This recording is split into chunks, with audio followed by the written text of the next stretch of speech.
오늘 말씀은 마태복음 5장 38절부터 42절 말씀을 상하여 악한 자를 대적해야 하는가입니다.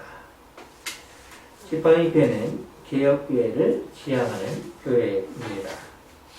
지팡이 교회는 예수 그리스도를 믿는 믿으며 신앙 고백하는 공동체입니다. 우리는 하나님의 말씀인 성경을 무한 것으로 믿습니다. 그러면서 영원히 삼위일체로 존재하시는 유일하신 하나님을 믿습니다. 우리의 구원자이신 예수 그리스도가 하나님이시며 동시에 사람이시다는 것을 믿는 교회입니다. 지팡이 교회만 이런 고백을 하는 것이 아닙니다. 참된 교회는 우리처럼 같은 고백을 하며 신앙생활을 합니다. 교회는 순수한 복음을 전하기 위해 노력해야 합니다. 그런데 오늘날 일부 교회는 믿기 전도를 하는 것 같습니다. 전도를 위해 목적 대상을 정하고 이런저런 방법을 동원해 복음을 전하고자 합니다. 전도를 위해 목적 대상을 정하는 것이 그리 좋은 방법 같지만 방법론에서는 우리가 조심성을 둬야 되겠죠. 사람만 모이게 하면 된다는 것으로 생각으로 물량으로 전도하고자 합니다. 순수한 복음만 전하면 사람이 모이지 않는다고 생각으로 인해 세상 사람들이 좋아하는 방법으로 복음을 전하고자 하는 것 같습니다. 그러다 보니 저런 전도 방법이 만들어졌습니다. 하지만 세월이 지나면서 세상 사람들은 사람을 모으기 위한 믿기 전도법이라는 것을 인식하는 것 같습니다. 이단들도 이런 방법이 통하지 않는다고 생각하면서 계획적으로 접근하여 전도합니다. 사전에 연습해보며 어떻게 하면 효율적으로 호sob할 수 있는가를 연구합니다. 이런 시대의 교회는 순수한 복음을 전해야 하며 삶의 신앙생활에서 모범이 되어야 합니다. 교회에 있어서 전도는 예수님께서 지상 명령으로 주셨습니다. 전도는 그만큼 중요합니다. 예수님께서는 당신의 백성을 교회로 불러 모으시기 위해 지상 명령, 즉 전도하라고 하셨습니다. 무조건 이상한 방법으로 전도만 하면 됩니까? 그렇지 않습니다. 방법도 중요합니다. 세상에서도 돈을 벌기 위해 이상한 방법을 이용하면 안 됩니다. 그런 것처럼 교회도 같습니다. 성경에서 말하는 방법으로 전도해야 합니다. 이상한 방법으로 동원하는 것은 교회를 무너지도록 합니다. 영혼 구원을 위해 교회는 성경의 말씀을 바르게 전해야 합니다. 그럴 때 성령께서 하나님의 백성이 구원받을 수 있도록 하실 것입니다. 복음을 전할 때 어떤 마음으로 전해야 하는가? 즉 동기가 중요합니다.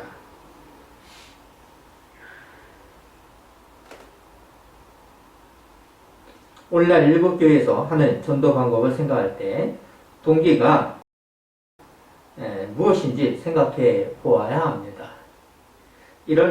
저런 전도 방법을 배우며 사람을 모으면 된다고 생각합니다.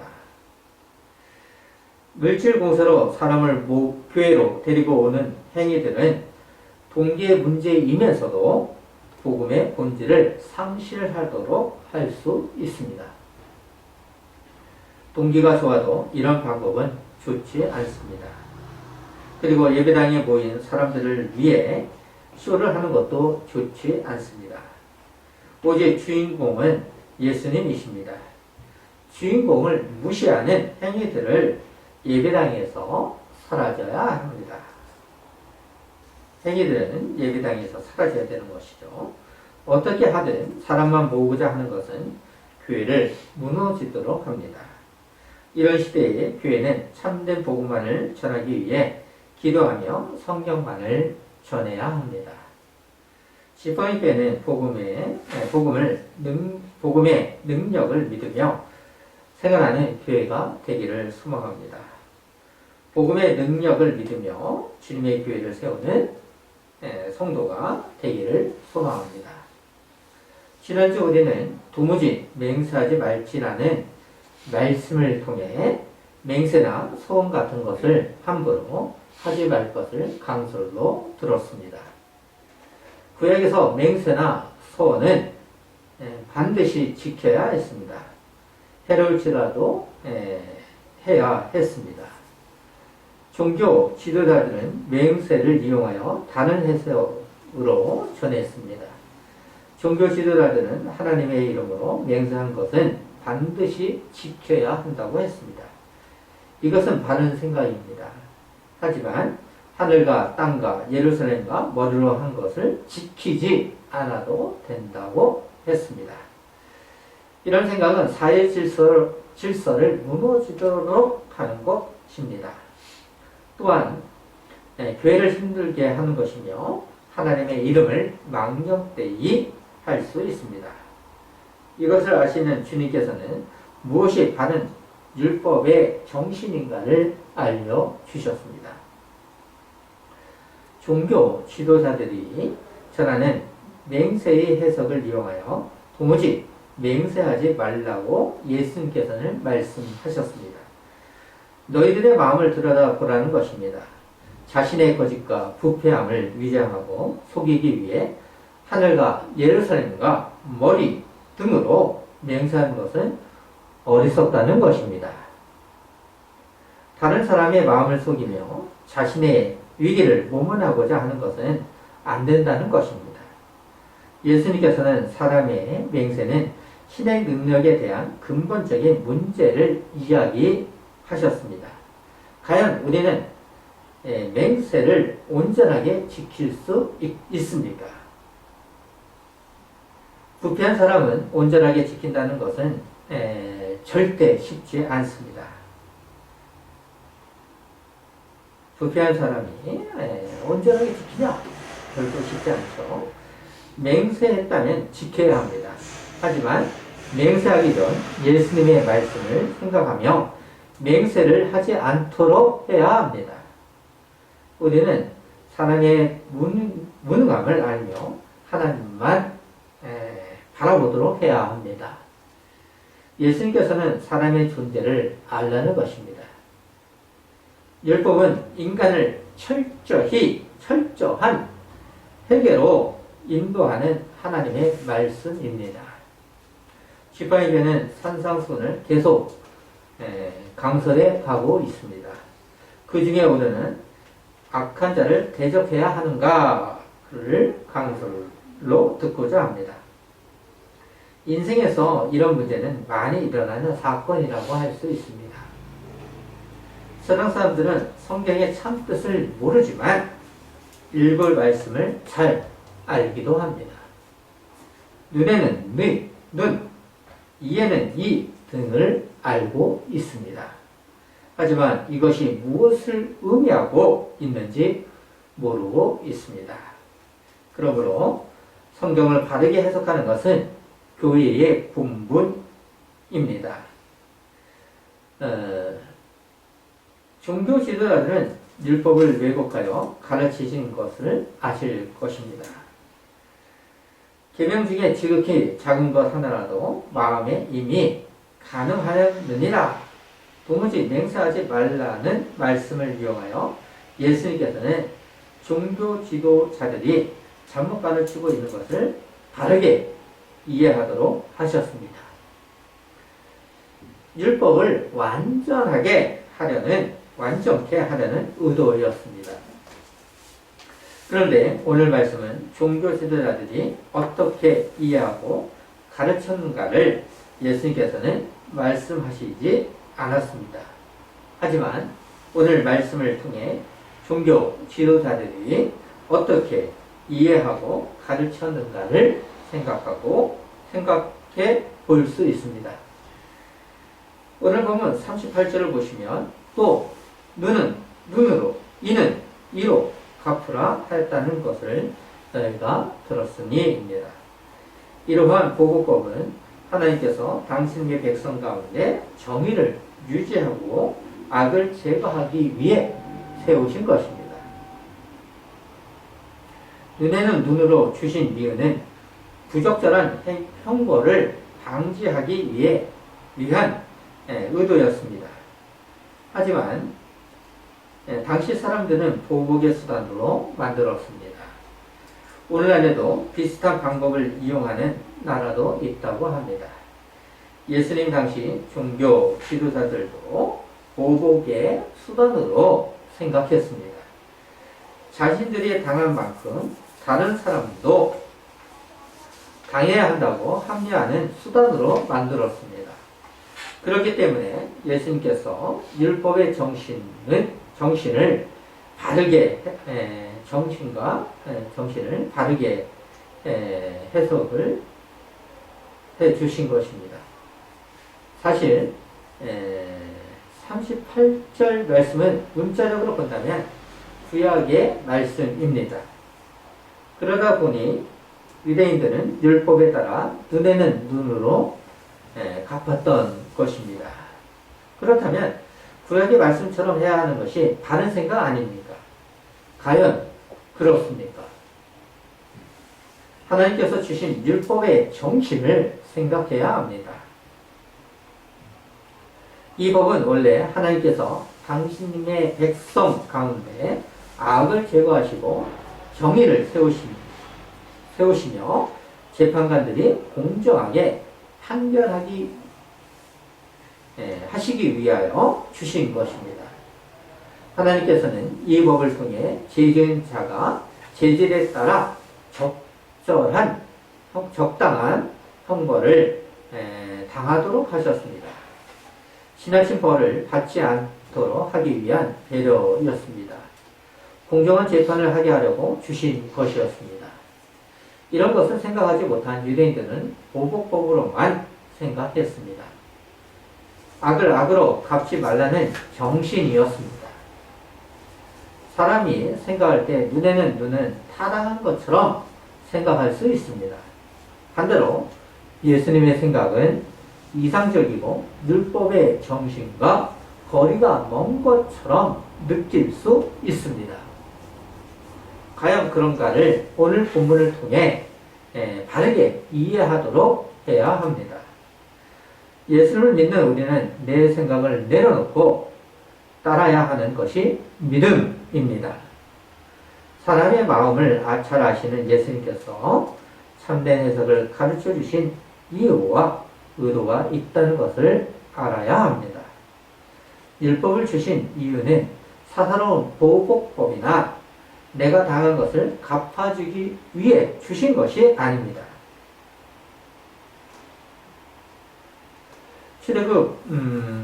출애굽기 21장 22절을 보시면 사람이 서로 싸우다가 임신한 여인을 쳐서 낙태하게 하였으나 다른 해가 없으면 그 남편의 청구대로 반드시 벌금을 내되 재판장의 판결을 따라 낼 것이니라.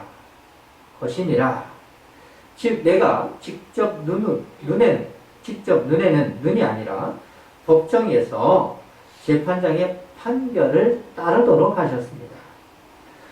공의를 바르게 재판장이 하라는 메시지입니다. 재판장은 하나님의 말씀에 따라 공의로 해야 합니다. 이것이 하나님의 백성다운 자질입니다. 교회도 이와 같습니다. 교회에 주신 것이 있습니다. 그것은 건증입니다. 건증은 하나님의 백성을 바르게 세우도록 하는 것입니다. 무조건 벌만 주는 것이 아닙니다. 온전한 백성으로 바르게 생활할 수 있게 하라고 주신 것입니다. 교회라고 부를 때 세 가지가 있어야 한다고 했습니다. 그것은 말씀의 강성과 성례 그리고 기도 즉 건증입니다. 이 부분에 대해서는 홈페이지 교회론 강설에 올려져 있습니다. 참고해 주시기를 바랍니다. 예수님께서는 눈에는 눈, 이는 이에 대해서 39절을 보시면 무엇이라고 하셨습니까?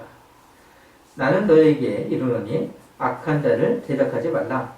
누구든지 내 오른편 뺨을 치거든 왼편도 돌려대며 라고 하셨습니다. 개인적으로 보복법을 행하지 말라는 것입니다. 개인적으로 보복하는 것은 어리석은 것이라는 것입니다. 악한 자로 인해 억울한 일을 당해도 악으로 갚지 말라는 것입니다. 공적인 기관을 통해서 하라는 것이죠.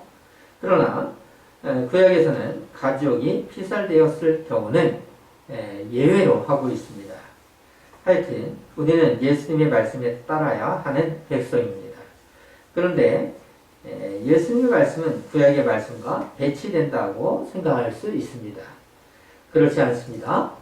레위기 19장 18절을 보시면 원수를 갚지 말며 동포를 원망하지 말며 내 이웃 사랑하기를 내 자신과 같이 사랑하라. 나는 여호와이니라. 율법을 주신 배경은 복수 행위가 결정적으로 끝을 맺는 것이 아니라 하나님의 질서와 공의에 입각한 사법제도를 만들기 위해 주어진 것입니다. 결국 서로 사랑하는 것입니다. 공정한 재판이 이루어지도록 하기 위한 것입니다. 개인적으로 보복하지 말라는 것입니다. 악을 악으로 개인적으로 갚지 말라는 것입니다. 나도 법으로 보복당할 수 있다는 것을 생각하며 법정에서 하라는 것입니다. 악한 자가 돌이킬 수 있도록 하며 바른 길을 갈 수 있도록 하라는 것입니다. 예수님께서는 악한 자를 대적하지 말라고 하시기 위해 4가지의 예를 드시며 가르쳐 주시었습니다.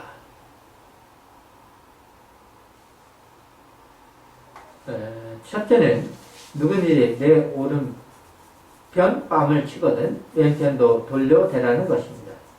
이 말씀대로 한다는 것은 쉽지 않습니다. 누군가가 나에게 손짓을 하면 나도 손짓을 하는 것이 사람의 습성입니다. 우리는 예수님처럼 신이 아니기에 손짓을 하기가 더 쉽습니다. 그러면 왜 예수님께서는 이렇게 말씀하신 것입니까? 정당방위를 하지 말라는 것입니까? 악에서 악을 피하라는 것입니까? 많은 질문을 하실 수 있습니다. 하지만 예수님께서 하신 의도는 공격하는 자를 향한 사랑의 행동입니다.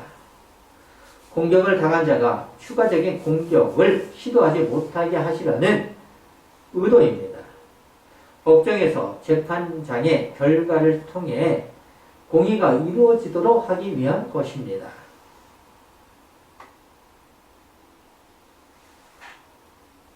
예수님께서 가르쳐 주신 것은 참고 가만히 있으라는 것 이상의 행동입니다. 참으라는 것 그 이상의 가르침이죠. 악을 손으로 갚으라는 것입니다. 그렇다고 계속해서 당하고만 있으라는 것이 아닙니다. 하나님께서 주신 기간이 있습니다. 세상에는 사법이 있고 교회에는 건증이 있습니다. 결국 사랑입니다. 상대방을 배려하는 것은 예수님의 마음을 품고 있다는 증거입니다. 이것은 대단히 어려운 일입니다. 하지만 주님의 제자들은 반드시 그렇게 해야 한다는 것이 제자의 삶입니다. 그러니 예수님을 믿는다는 것은 절대 쉽지 않습니다. 산상수는 세상 사람들에게 하신 말씀이 아니라 제자들에게 하신 말씀입니다. 세상 사람과 달라야 한다는 말씀입니다. 교회는 세상의 권세와 타협하는 공동체가 아니라 악한 자를 품는 것이 교회입니다. 40절을 보시면 또 너를 고발하여 속옷을 가지고자 하는 자에게 겉옷까지도 가지게 하며 라고 하셨습니다. 이 말씀은 네 가지 예 중에 악한 자를 대적하지 말아야 하는 이유입니다. 악한 자에게 절대적으로 양보하고 손해를 감수하면서까지 사랑으로 배려하라는 메시지입니다. 도울 일이 있으면 힘나는 대로 서로 사랑하라고 합니다. 하나님을 믿지 않는 자들은 불쌍히 여기라는 것입니다. 심령이 가난한 사람은 하나님의 백성이기에 세상 사람을 불쌍히 여기며 국면함으로 도우라는 것입니다. 악을 손으로 이기며 교회를 세우라는 것입니다. 억울하게 당하는 나에게 악한 자가 속옷을 달라고 하면 줄 수 있겠습니까? 악한 자에게 나에게 속옷을 달라고 그래요? 줄 수 있겠습니까? 그런데 예수님께서는 겉옷까지 주라고 하십니다. 황당한 말씀입니다. 그러면 왜 겉옷을 주라고 하신 것입니까? 유대인들에게 있어서 속옷보다 겉옷이 중요했습니다. 겉옷은 비싸기도 하지만 여행을 다닐 때 텐트로 이용하기도 했습니다. 그리고 잠을 잘 때 덮고 자기도 했다고 합니다. 그러다 보니 겉옷은 유대인들에게 중요한 물품이었습니다. 이런 점을 생각할 때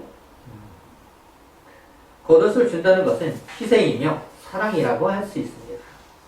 예수님께서는 원수도 사랑하라는 메시지를 주시는 것입니다. 그래서 예수님께서는 마태복음 5장 43절부터 48절 말씀에서 원수를 사랑하시라고 하셨습니다. 자신의 겉옷을 내주라는 것은 불쌍한 사람을 불쌍히 여기라는 메시지이며 너희는 하나님만 바라보라는 것입니다. 하나님만 신뢰하며 신앙생활하는 교회가 되기를 소망합니다. 네 가지 예 중에 세 번째는 무엇인지 아십니까? 41절을 보시면 알 수 있습니다. 또 누구든지 너로 억지로 오리를 가게 하거든 그 사람과 10리를 동행하고 오늘날에도 우스한 길을 혼자 걷는다는 것은 위험할 수 있습니다. 오늘날보다 과거의 길은 더 위험할 수 있습니다. 짐승도 만날 수 있고 강도도 만날 수 있습니다. 길을 걸 때 혼자보다 동행하는 것이 더 안전할 수 있습니다. 예수님께서 오리라고 말씀하신 이유가 있습니다.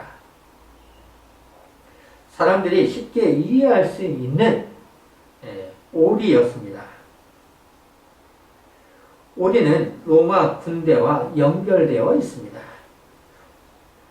오리는 대체로 7.5km 정도로 생각하면 될 것 같습니다.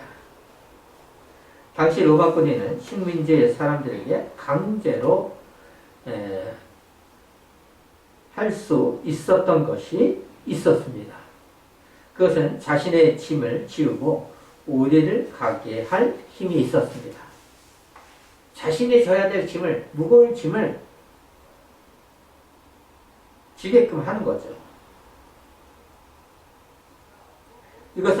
이것을 잘 보여주는 사건이 있었습니다. 예수님께서 십자가를 지고 가실 때 로마 군인은 구레네 시몬에게 억지로 십자가를 지도록 했습니다. 이런 것을 생각하면 7.5km로 생각한다면 골고다 언덕과 이제 더 가까워졌다는 것이죠. 법적으로 이상한 것이 없었습니다. 하지만 그 이상의 거리는 법적으로 금했습니다. 그러면 예수님께서는 오리만 가도록 하면 될 것 같습니다.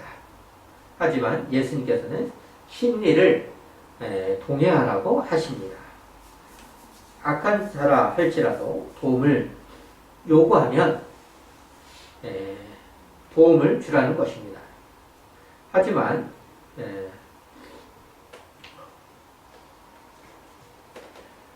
악한 자에게 양심과 분노가 있더라도 도움을 주므로 제자 삼으라는 메시지입니다. 선을 행함으로 복음이 심어지도록 하라는 것입니다. 또 보시면 악한 자를 대적하지 말아야 하는 네 가지 예 중 마지막 절은 42절입니다. 내게 구하는 자에게 주며 내게 꾸고자 하는 자에게 거절하지 말라.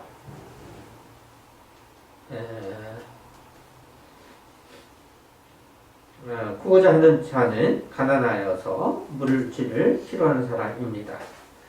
그러니까 구하는 자와 꾸고자 하는 자는 가난하여서 물질을 필요하는 자이겠죠. 성경은 약자를 위해 보호해 주어야 할 것을 말씀하고 있습니다. 구하는 자가 꾸고자 하는 자를 이용하여 예수님께서는 악한 자와 연결하셨습니다. 여기에는 의도가 있습니다.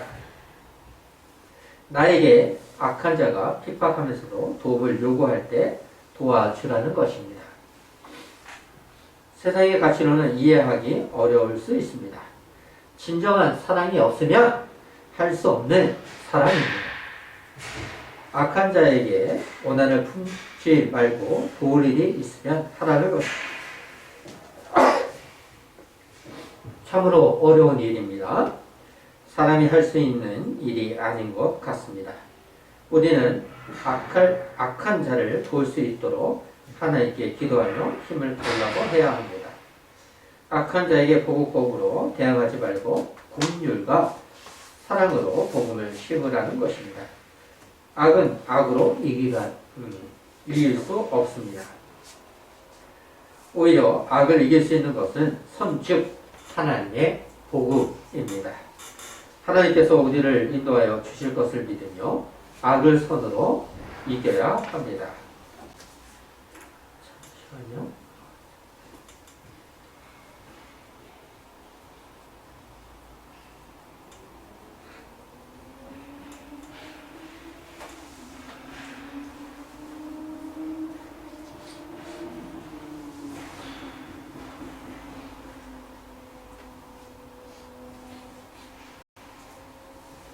그러면 이런 질문을 할 것 같습니다. 이웃이 나에게 무엇을 구하든지 주어야 하는 것입니까? 하는가? 악한 자에게도 주어야 하는가? 이 말씀을 무조건 문자로만 이해해도 안 됩니다. 만약 강도가 살인하기 위해 칼을 달라고 하면 주시겠습니까? 돈을 이용해 악한 것을 하고자 한다면 주시겠습니까? 문자적으로 볼 때는 주어야 합니다. 하지만 예수님께서는 이런 의도로 말씀하신 것이 아닙니다. 성경 말씀은 상대방에게 해로운 것이 될 것을 주라는 것이 아닙니다. 상대방에 해가 되지 않는 것을 주라는 것입니다. 예수 그리스도의 심장을 가진 성도는 하나님을 신뢰하며 사랑으로 악한 자를 돌이킬 수 있도록 하라는 것입니다. 오늘 말씀을 생각하며 정리해 보도록 하겠습니다. 예수님께서 가르쳐 주신 말씀은 모세의 율법과 다른 것이 아닙니다.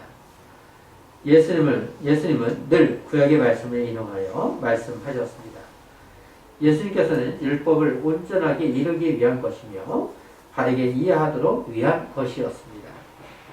하지만 종교 지도자들은 보고법을 이용하여 원수를 사랑하지 않고 복수하라고 했습니다. 예수님께서는 율법을 온전하게 이루기 위한 것이며 바르게 이해할 수 있도록 위한 것이었습니다.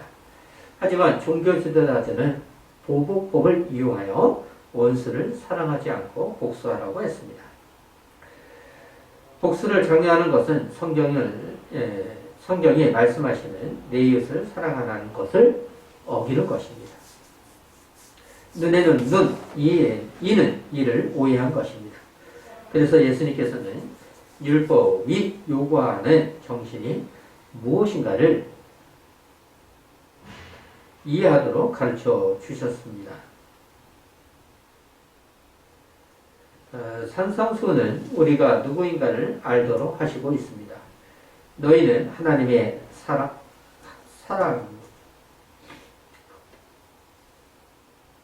너희는 하나님을 사랑하는 백성이니 세상에서 서로 사랑하라고 하십니다. 악한 자를 대접해야 하는가? 그것은 개인이 보복복을 하는 것이 아니라 악한 자가 변화될 수 있도록 사랑하라는 것입니다.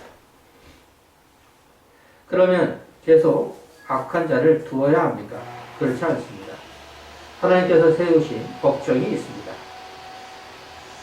예수님께서는 신자들의 개인적인 차원에서는 공의를 넘어서는 은혜의 원리에 따라서 생활하기를 원하십니다. 예수님께서는 우리에게 이웃과의 삶 속에서 가져야 할 태도를 말씀하여 주심으로 복음이 심어지도록 하시는 것입니다. 지상 명령을 감당할 수 있도록 더욱 성숙한 신자들로 만드시는 것입니다. 악한 세상 속에 신자들이 생활하며 핍박과 억울함을 당할 때가 있습니다. 그럴 때 성도는 하나님의 말씀으로 인내하며 선한 마음을 품어야 합니다. 하나님께서 악을 갚아줄 것을 믿으며 하나님만 신뢰해야 합니다. 산상수훈에서 의에 줄이고 몸가는 자는 복이 있나니 그들이 배부를 것이며 라고 하셨습니다. 의를 위해 핍박받는 자는 오히려 하나님께서 복되다고 하십니다. 우리는 세상 속에서 복음으로 꽃이 되어야 합니다. 오늘 말씀을 우리가 실천하기에 힘들 수 있습니다. 그럴수록 하나님만 바라보는 교회가 되기를 소망하며 기도로 마무리하겠습니다.